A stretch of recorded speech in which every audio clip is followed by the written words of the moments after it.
Hi, how's it going? This is Resident of Collinwood for YouTube, back with a Dark Shadows video for you guys and gals. I'm here to give my reaction review to episode 85. Here we go. My name is Not in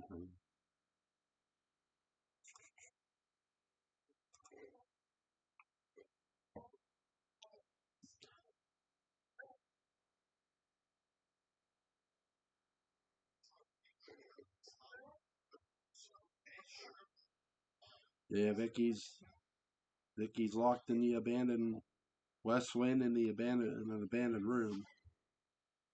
Looked like an old storage closet almost, or it looks like it was going to be that. But you also have a bed in there, so you can't keep me locked up in here. Yeah, you can. Actually, yeah, you can. I like how there are stacked newspapers. I wish they don't do this here, but I sort of wish we would have seen where the newspapers are, what year they're from. They gotta be old. She's lighting a candle, and this is things when you think about they're gonna do later to like Gregory Trask, how they're gonna wall him up in a room. That's way down the road now. I like how they got the lightning effects going. She could see it through the window. She's all alone. Alexandra does a great job selling the fear here of being alone and by herself with the storm raging. And that leads to the intro, obviously. Just really well done. Also, this is episode's written by Art Wallace, directed by John Sedgwick. Your voiceover is done by Alexandra, obviously. Um, again, they do such a great job with their set atmosphere as you see, and their on location atmosphere when they do it. And you see Liz is in the drawing room. Here comes Carolyn. She's been looking.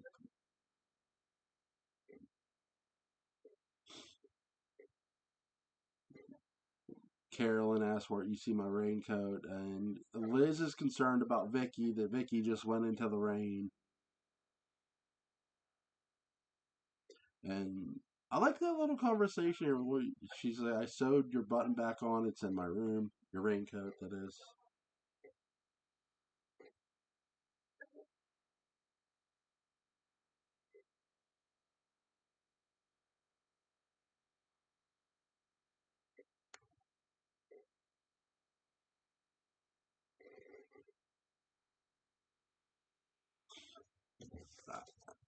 I also like how Liz is grilling Carolyn here because she's like, "Where are you going? What do you think you're doing?" And she's like, "You act like I'm 3 years old." She goes, "Well, sometimes you act like it." You have a very Joan and Nancy do a very good job of playing mother and daughter.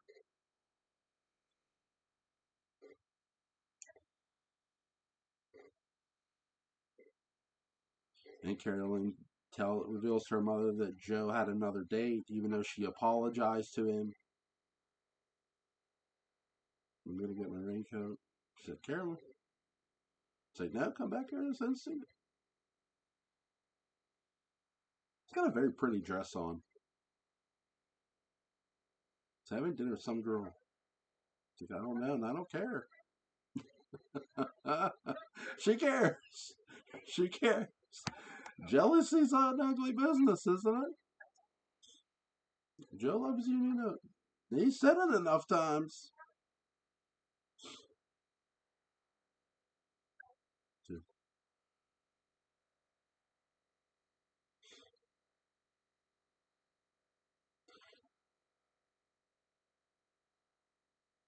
I love Liz's point she just made.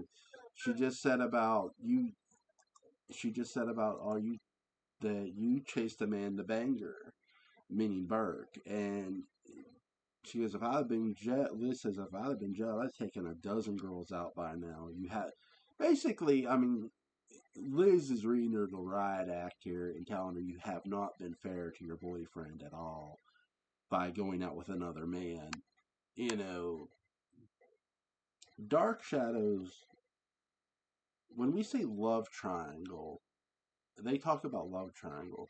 Well, there is sort of a love triangle, but there's not a love triangle between uh, Vicky, Burke, and Carolyn. The love triangle is Carolyn, Joe, Burke, and now they've thrown Maggie Evans in here into the mix as Joe's potential future date here. Really, really good storytelling device here by having Catherine Lee Scott be the other woman.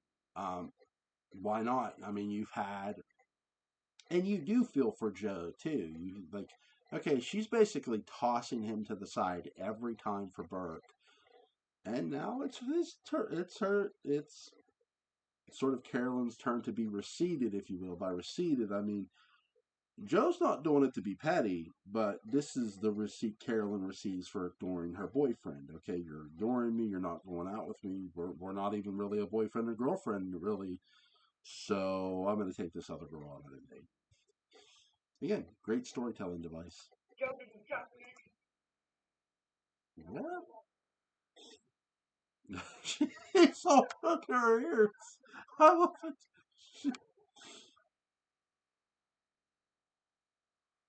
She's going to have some fun.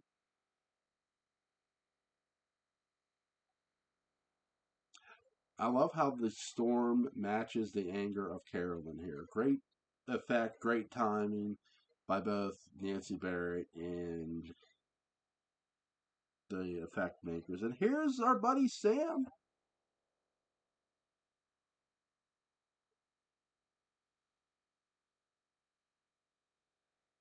To yourself, Mr. Devlin Burke's in the Blue Whale.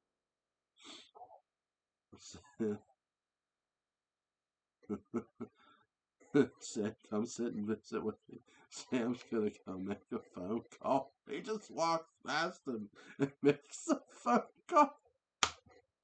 There are good comedy moments in DS. There really are. He's like, hello. I want to speak to my daughter. It's Megan.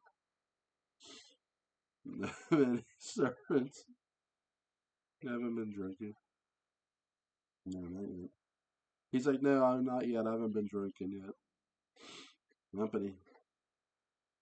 Who's gonna enjoy your cooking? Right? Oh, you think that's fine? Sure, I like Joe. So Sam's a little concerned that his daughter is dating or inviting Joe over for dinner for like a date, and Sam knows that Joe is dating Carolyn or is dating Carolyn. He doesn't know the the other outs of Mr. Devlin who's coming up behind him. And that's I like that timing though too because he's not completely aware of it. And here's Bert coming up behind him. Mitch Ryan had great timing, great reaction here inside the Blue Whale. Again, you have another set design. Dark Shadows had to me the best sets ever. I love, you call me biased all you want. And you can not only hear the storm, you can see the effects out the window. You can see the lightning. They do a really good job with it, with the timing of the people. Because what the storm does really well, and I touched upon this here a moment ago, is it reflects some of the characters' moods. Carolyn's is anger, the storm is angry. If you're Victoria Winters and you're afraid, the storm is adding to her fear. Even I would say Liz's mood is more, yeah, she's angry, but she's also worried. The storm isn't adding to her. The storm is adding to her worry in a very unique way because it's like, okay, why would Vicky go out in this? Why is she out in this? She's concerned for Vicky's safety in this violent storm. Um, Carolyn, her and Carolyn's argument, obviously. And then you have Sam Evans, who isn't really fully aware of or not really paying attention to the Carolyn and Joe situation. And he just feels his daughter having Joe over is a mistake because it'll cause further tension that he doesn't really need. And you sort of get that in this episode with that phone conversation. And because he's not fully aware of it, who's coming up behind him, because again, Burke did ask him to join him. Um, is Burke Devlin walks up behind him as he's on the payphone. And here comes the bartender with the drinks.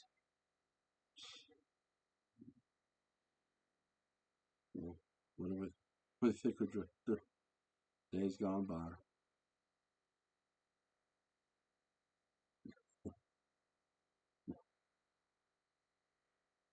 Years.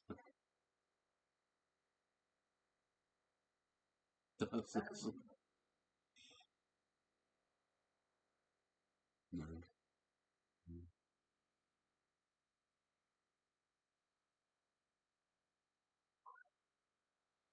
Let's make a big. I think you're a little drunk. The Crusader return. Burke's putting on a show here. He has not been sitting there as long as Sam thinks. And he's smart doing it. This is one of them. We knew Burke could be devious before. This episode really lets you know how far he will go. He'll go even further. They're drinking tea. They're drinking tea. I have to have someone to drink with. Yeah, who better than Sam Evans, right? Who? There's my question. Who would be your Dark Shadows drinking partner? Now, I don't drink, so I can't answer this question. I can't answer this question. Okay. Let's see. Diet soda. Yeah, diet soda to drink would be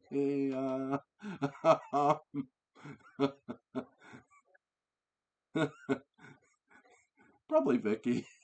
Probably Vicky.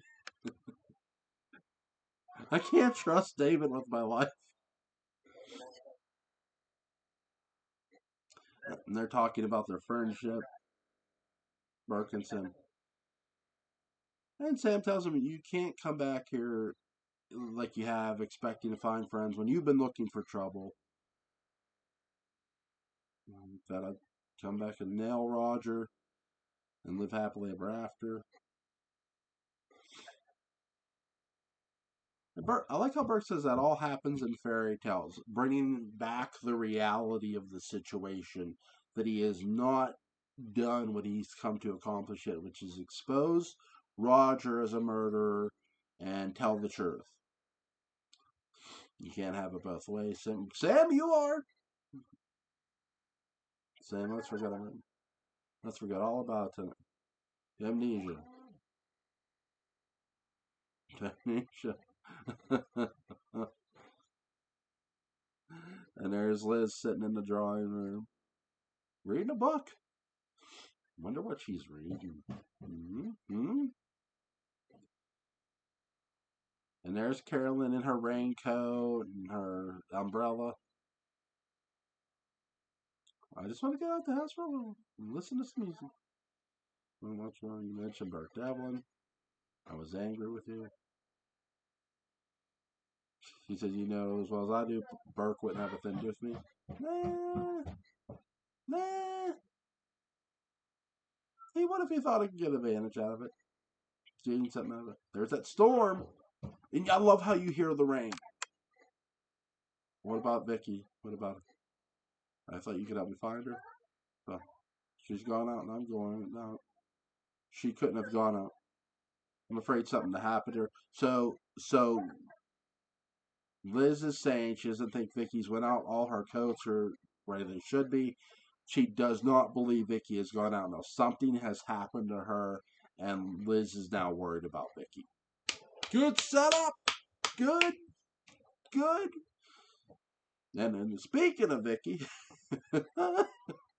as they play the eerie music, great job, great time. As she looks up and watches the storm, the thunder rumble.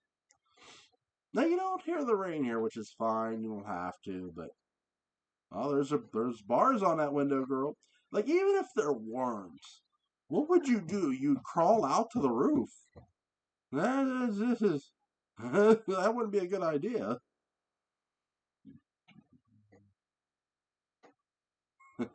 She's she's laying on the bed like this is hopeless. What am I gonna do? Vicky's throwing in the towel a bit here, which is smart. You know, you're scared, you're lonely, you don't know what to do. No one can hit you. You're in an abandoned wing of the house. And two, this is where the abandoned wing comes into the play of the storytelling too, because they've mentioned the abandoned wing. They've been in. Liz has been in the abandoned wing, and Bark says, "I like money. Money." Sam says the Collins family has money. What has it gotten? What has it gotten? And you see all the now you see all the glasses that they've accumulated are empty, and they talk about ghosts at Collinwood.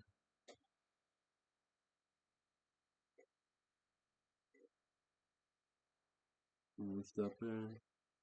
Mm,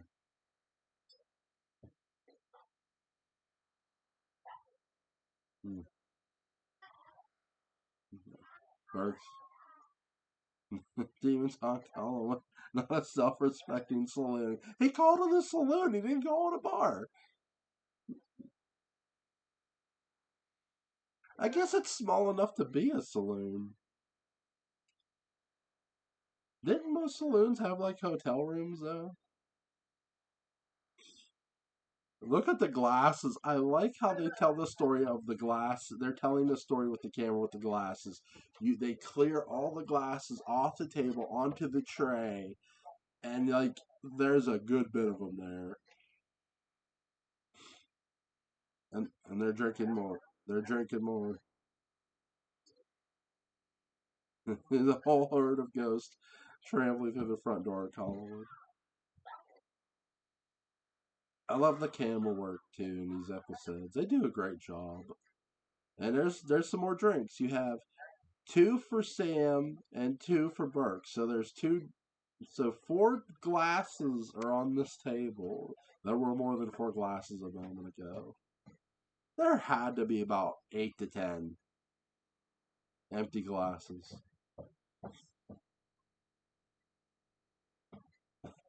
He says about too bad old Bill Malloy isn't.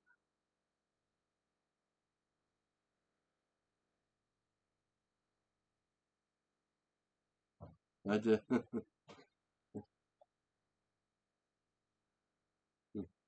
And Sam says he wished Bill was having a little drink with us. Maybe he's at Burke says maybe he is. They say maybe Bill Malloy's ghost is sitting in a chair. Here we go. Do you believe Bill Malloy was murdered? He says, yes, I believe Bill Malloy was murdered. My witness going to be out tonight trying to find out who killed him. And Sam says, you're right. You're absolutely right. May he find whatever he's after. Well, to Bill Malloy. They're going to toast to Bill Malloy. Do with a drunken sailor? What do you do with a drunken sailor? What do you do with a drunken sailor early in the morning? Yeah, they said that was Bill's favorite song. So I heard all the long boat till he's sober, put him in a long boat till he's sober, put him in a long boat till he's sober, early in the morning. I know you guys can't hear him, so I figured I'd say, what do you do with a drunken sailor? Do you do with a drunken sailor early in the morning? Thunder rumbling, and they're laughing. Here's Carolyn. I love how Nancy Barrett is selling Lorraine here, dusting her coat off. Carolyn.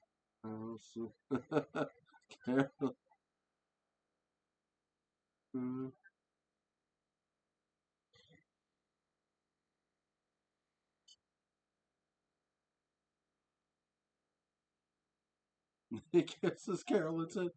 And they pull up a chair for her.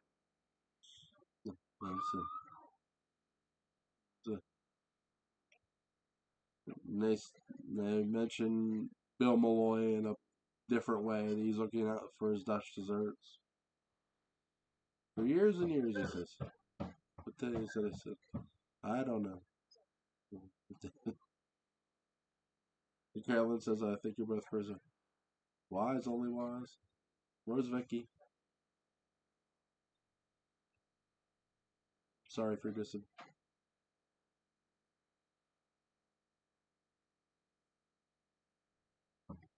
No.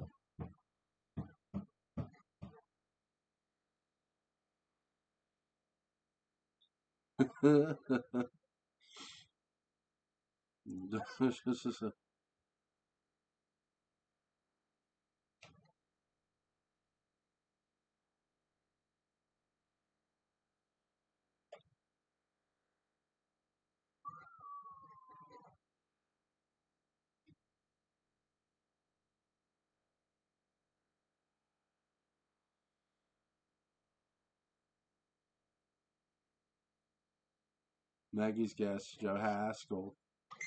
Did I say that? Loud and clear.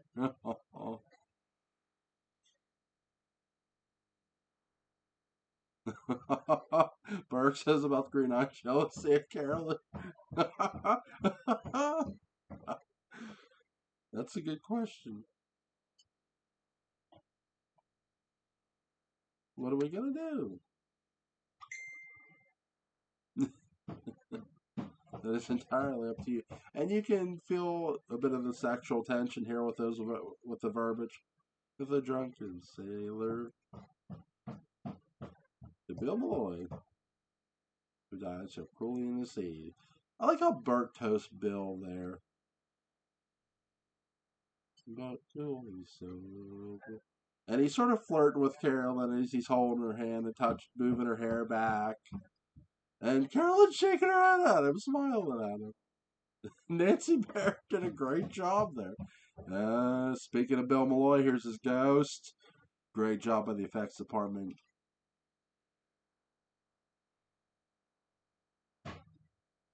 Wake up, Miss Winters. Wake up. You could see the seaweed on him. Great. Again, costume department and effects department did a great job here. And I'll get into why they do this in this episode before I sign off on this one. Get away before you get killed. Get away, Miss Winters, before you're killed. And you obviously, Bill Malloy's ghost is going to turn and disappear. And the suspenseful music is playing. I must be dreaming. I know I'm dreaming. No, Vicky, you're not. She's going to come to this realization, too. She's not. Please, somebody. Please let me out. And she looks down. Oh, no. And sees the seaweed of Bill Malloy that was on Bill Malloy. And you hear the eerie music, and that's how it wraps up. The reason they're doing this, too, and they're doing a great job. Vicky had doubts whether she saw a ghost the first time in the drawing room in the entrance. And so really, Vicky's not sure what to believe or whether to believe in ghosts. Now she's had a literal, actual seen ghost. Clear as day, ghost. And that ghost was Bill Malloy. It's really well done. Now she has no choice but to believe the supernatural do exist. Great job. Great storytelling. Alright, guys, I'll see you for episode 86 here in a minute.